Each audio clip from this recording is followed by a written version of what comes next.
It's entitled Animal Control.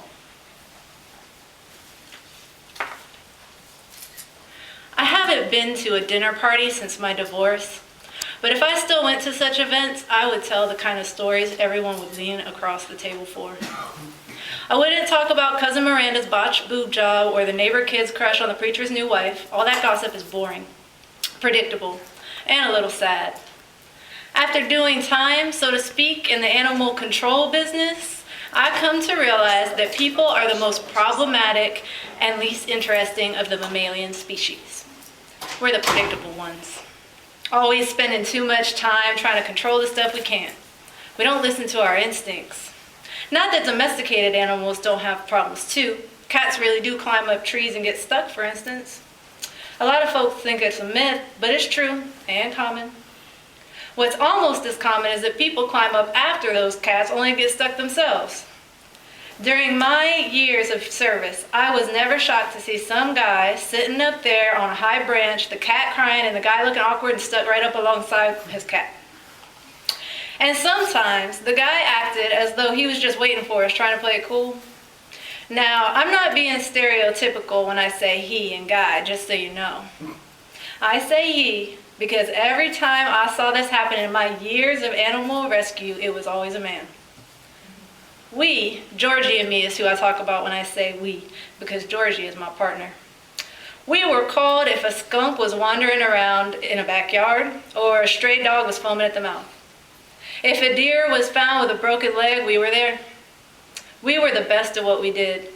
I've been asking the city for a siren because I'll be damned if our missions weren't just as important to the community as any cop or firefighter.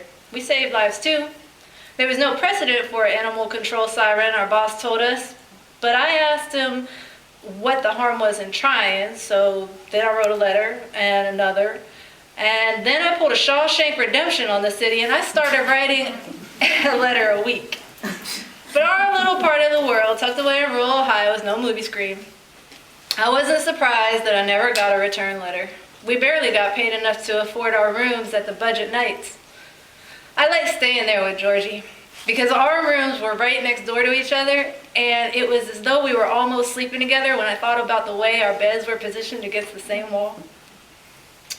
I didn't know when my last day serving was till it was. I thought we were just on another exaggeration call. We had people call at all hours with wolf or rabid dog sightings. We usually arrived at the scene only to find an unassuming, hungry mutt with a slow wagging tail and sad eyes. Every now and again it was a real emergency, but more often than not it was a false alarm. "It's a chupacabra," a woman screamed at me once, almost blowing out my eardrum as she pointed to an American tundra shepherd dog. The dog was a sweet little thing. "No worries, ma'am, chupacabras don't come to the Midwest," I told her as I nudged that sweet little dog into the van.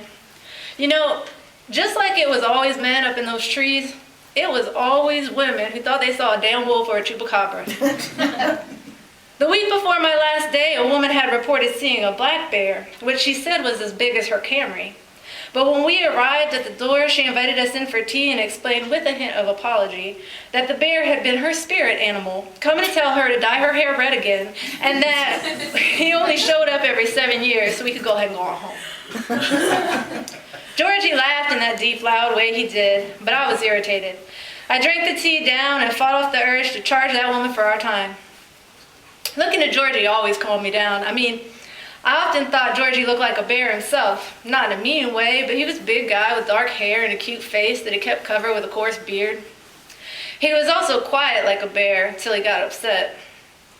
He said he had a past he didn't like to talk about, but that he thought about it all the time, and that past was why he was so quiet. Real outlaw stuff. Georgie was always real calm, but he was also self-conscious about his weight. I don't see why I always thought he wore it well. Besides, I would eat and not gain an ounce. You know, if you and I ever end up at a dinner party together, be warned. You might hear about this day again. I have lots of stories from animal control, but this was the finale. It was a Thursday morning, butt crack early before the sun. I think it was around 4:30 a.m., but I don't exactly recall. Georgie and I were both a little hungover from a night at Ernie's, drinking some kind of kumquat flavored vodka that Ernie got as a freebie to test out. It was bad, but the bad stuff just means you drink it faster. Well, anyway, we did, and as a result, neither of us felt too keen on driving out to Mansfield, Ohio to catch a snake that was in someone's backyard pool. But we didn't have much of a choice. We were dedicated, Georgie and me. "Don't need that siren you wanted this early in the morning," Georgie said. We drove in silence the rest of the way, except for when Georgie started snoring and I poked him with snake-grabbing tongs. I told Georgie he needed to buy more of those strips for his nose because I couldn't hear myself think over that snoring. "Yeah, well, you wanted to drive," he said. I did not. I volunteered to be nice. "Look, anyway, we're almost there. Put your game face on." Georgie did just that. He stretched one way and then the other. Then he did what I love most that he does. He growled, just like a damn bear. He looked in the mirror and squinted. "Let's do this. Snake wrangling time." "That's my boy," I said, and Georgie blushed.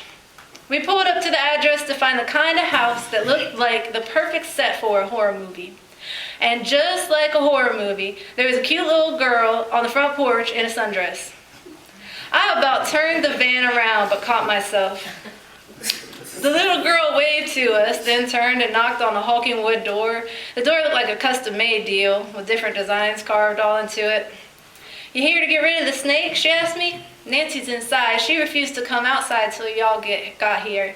I'm not afraid, though." She knocked again, and that's when my stomach got all riled up, the way it gets after I eat a French dip sandwich at Lou's Diner. I knew something bad was about to go down. So that's just part of the story.